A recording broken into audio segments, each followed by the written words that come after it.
네, 안녕하세요. 코인다큐의 장첸입니다.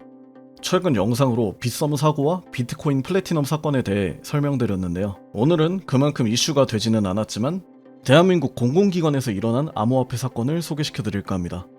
크게 두 개의 사건이 있는데요. 첫 번째는 광주지방검찰청 비트코인 320개 분실 사건입니다. 보통 비트코인 같은 암호화폐를 압수할 때에는 이게 현실에는 없는 가상자산이잖아요. 이걸 거래소 아이디나 개인 지갑을 만들어서 보관을 할 수는 없는 노릇이고, 그래서 보통 현실에 존재하는 USB나 외장하드 같은 콜드 월렛으로 압수를 진행합니다. 작년 6월에서 7월쯤 해외 도박 사이트를 수사하다가 비트코인 320개를 압수한 검찰. 근데 실수로 피싱 사이트에 접속해서 비트코인 320개를 해커한테 털렸답니다. 그니까 하드 월렛을 쓰는 이유는 보안이 강력해서 쓰는 거거든요. 내가 직접 코인을 물건으로 가지고 있는데 해커가 저한테 직접 와가지고 물리적으로 해킹하지 않는 이상 털릴 일이 없겠죠. 근데 외장하드, USB를 꽂아놓고 그대로 피싱 사이트에 접속을 해서 해킹을 당했다. 일반인인 제가 생각해도 좀 말이 안 되는 이야기 같은데, 여론은 당연하게도 검찰들끼리 해먹었다는 의견이 많습니다. 빗썸 사고 때문에 이 사건이 묻힌 것도 없잖아 있어 보이고요. 아무튼 검찰 쪽에서는 상황을 판단하고 내부 감찰을 시작했는데, 결론적으로 범인이 코인 320개를 돌려줬다고 합니다. 네? 그니까 뭔가 일이 커질 것 같으니까 수사의 압박을 느낀 해커가 그대로 해킹한 비트코인을 제자리에 뒀다는 겁니다. 아니죠, 심지어 제자리에 둔 것도 아니에요.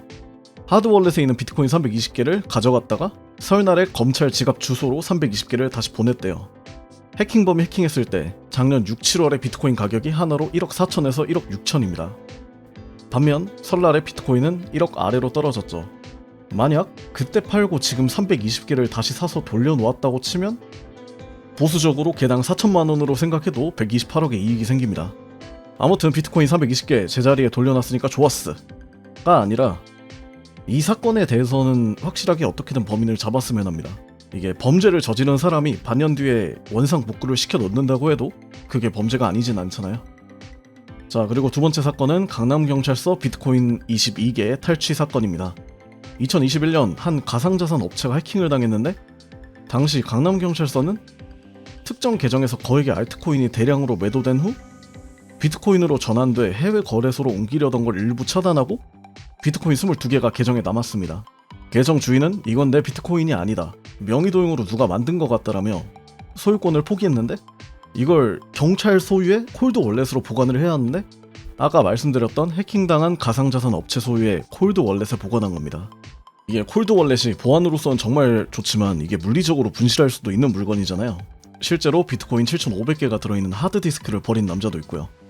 아무튼 이게 한두 푼이 아니다 보니까 원래 주인은 만약에 분실해도 복구를 할 수 있게 뭔가 방안을 마련해뒀습니다.